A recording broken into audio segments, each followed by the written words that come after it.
Hi friends, welcome back to Manasa recipes. Today tasty recipe వచ్చేసి ఇలా restaurant స్టైల్లో సింపుల్గా పన్నీర్ కర్రీని ఎలా ప్రిపేర్ చేయాలో చూద్దాం. ఇది బిర్యానీ, రైస్, చపాతీ, ఫుల్కా ఇంకా నాన్స్ దేనితో తీసుకున్నా కూడా సూపర్ టేస్టీగా ఉంటుంది. దీన్ని మీరు కూడా ఒకసారి ఇలా తప్పకుండా ట్రై చేయండి. ఇలా చేశారంటే ఏ నాన్ వెజ్ కూడా అవసరం లేదు, అంత టేస్టీగా కమ్మగా కడుపు నిండా తినేస్తారు. మరి మీకు కూడా ఇది ఇలా పర్ఫెక్ట్గా రావాలంటే వీడియోని స్కిప్ చేయకుండా చివరి వరకు చూడండి.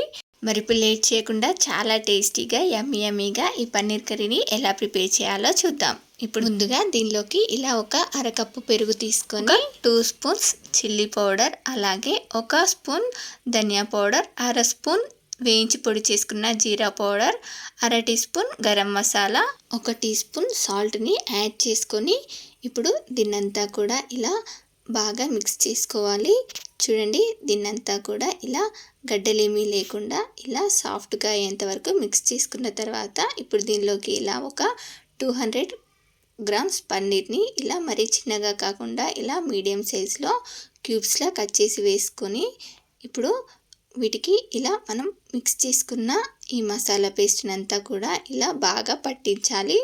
చూడండి, ఇలా మసాలా పట్టించిన తర్వాత రెడీగా పక్కన పెట్టుకోండి. ఇప్పుడు ఇలా ఒక ప్యాన్లోకి 1 టేబుల్ స్పూన్ ఆయిల్ వేసుకొని 2 మీడియం సైజ్ ఆనియన్స్ని కూడా వేసుకొని వీటిని ఫ్రై చేసుకోవాలి. చూడండి, ఇవి కొంచెం ఇలా ఫ్రై చేసుకున్న తర్వాత దీనిలోకి ఒక 2 టమాటోస్ని కూడా ఇలా ముక్కలుగా కట్ చేసి వేసుకొని వీటిని మరీ సాఫ్ట్గా కాకుండా ఇలా కొంచెం సాఫ్ట్గా అయ్యేంత వరకు ఉడికించుకోండి. చూడండి, ఇలా కొంచెం సాఫ్ట్గా అయ్యేంత వరకు ఉడికించుకొని ఇవి చల్లారిన తర్వాత వీటిని ఇలా మిక్సీ జార్లో వేసుకొని ఇప్పుడు దీనిలోకి ఇలా 3 లవంగాలు, 2 ఇలాచి, చిన్న దాల్చిన చెక్క వేసుకొని వీటిని ఇలా స్మూత్గా గ్రైండ్ చేసుకోండి. మళ్ళీ తిరిగి ఇదే ప్యాన్లోకి ఒక 3 టేబుల్ స్పూన్స్ ఆయిల్ కానీ కొంచెం నెయ్యి కూడా యాడ్ చేసుకోవచ్చు. ఇప్పుడు దీనిలోకి 2 లవంగాలు, ఇలాచి, దాల్చిన చెక్క, బిర్యానీ ఆకు వేసుకొని వీటి నుండి ఫ్లేవర్స్ బయటకు వచ్చేంత వరకు ఫ్రై చేసుకున్న తర్వాత ఇలా ఒక టేబుల్ స్పూన్ అల్లం వెల్లుల్లి పేస్ట్ వేసుకొని పచ్చివాసన పోయేంత వరకు బాగా ఫ్రై చేసుకోండి. దీన్ని ఇలా ఫ్రై చేసుకున్న తర్వాత ఒక అర టీ స్పూన్ పసుపు వేసుకొని ఫ్రై చేసుకున్న తర్వాత ఇప్పుడు దీనిలోకి మనం గ్రైండ్ చేసి పెట్టుకున్న ఈ టమాటో ఆనియన్ పేస్ట్ని కూడా వేసుకొని దీన్ని ఇలా బాగా ఫ్రై చేసుకోవాలి. చూడండి, మనం ఆనియన్, టమాటో ముందుగా కాస్త ఫ్రై చేసుకున్నాం కాబట్టి ఇలా దీన్ని ఒక 3 to 4 మినిట్స్ ఇలా కొంచెం ఫ్రై చేసుకుంటే సరిపోతుంది. ఇలా మనకు ఆయిల్ పైకి తేలేంత వరకు బాగా ఫ్రై చేసుకోవాలి. చూడండి, మనం ఇలా చూసారు కదా, ఇలా కొంచెం ఆయిల్ పైకి తేలేంత వరకు ఫ్రై చేసుకున్న తర్వాత మనం ఇలా ఈ పన్నీర్ని కూడా వేసుకొని దీన్నంతా కూడా ఒకసారి ఇలా బాగా మిక్స్ చేసుకోవాలి. చూడండి, మనకు ఇలా పన్నీర్ వేసుకున్న తర్వాత దీన్ని ఒక 3 to 4 మినిట్స్ ఇలా బాగా ఆయిల్లో మళ్ళీ ఇలా ఆయిల్ పైకి తేలేంత వరకు ఇలా ఫ్రై చేసుకోవాలి. చూడండి, ఇలా మనకు మంచి చిక్కటి గ్రేవీతో చాలా రుచిగా, చాలా టేస్టీగా పన్నీర్ కర్రీ చాలా బాగుంటుంది. ఇప్పుడు దీనిలోకి మీకు గ్రేవీకి సరిపడా వాటర్ని యాడ్ చేసుకోండి.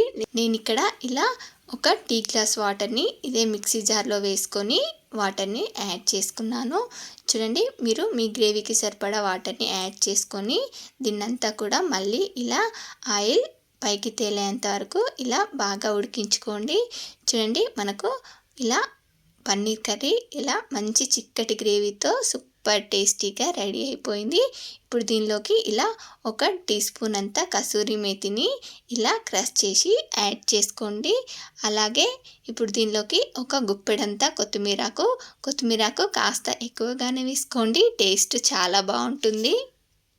ఇలా సింపుల్గా రెస్టారెంట్ రుచితో చాలా టేస్టీగా ఉంటుంది. ఈ పన్నీర్ కర్రీని మీరు కూడా ఒకసారి ఇలా తప్పకుండా ట్రై చేయండి. ఇది రైస్, చపాతీ, ఫుల్కా, నాన్స్ దేనితో తీసుకున్నా కూడా చాలా చాలా బాగుంటుంది. ఇప్పుడు లాస్ట్లో స్టవ్ ఆపేసే ముందు మనం లాస్ట్లో దీనిలోకి కొంచెం నెయ్యిని కానీ బటర్ని కానీ యాడ్ చేసుకోండి. ఇది ఇంకా టేస్టీగా ఉంటుంది. చూడండి, మనకు చాలా టేస్టీగా పన్నీర్ కర్రీ రెడీ అయిపోయింది. మరి మీకు కూడా నచ్చిందా? అయితే ట్రై చేస్తారా? ట్రై చేసి ఎలా వచ్చిందో కామెంట్ బాక్స్లో నాతో షేర్ చేసుకోండి. అలాగే మీకు ఈ రెసిపీ కనుక నచ్చినట్లయితే మా ఛానల్ని లైక్ చేయండి. మీ ఫ్రెండ్స్ అండ్ రిలేటివ్స్కి షేర్ చేసి మరిన్ని టేస్టీ అండ్ హెల్దీ రెసిపీస్ కోసం మానస రెసిపీస్ ఛానల్ని సబ్స్క్రైబ్ చేసి దాని పక్కనే ఉన్న బెల్ సింబల్ని క్లిక్ చేయండి. Thank you for watching my video.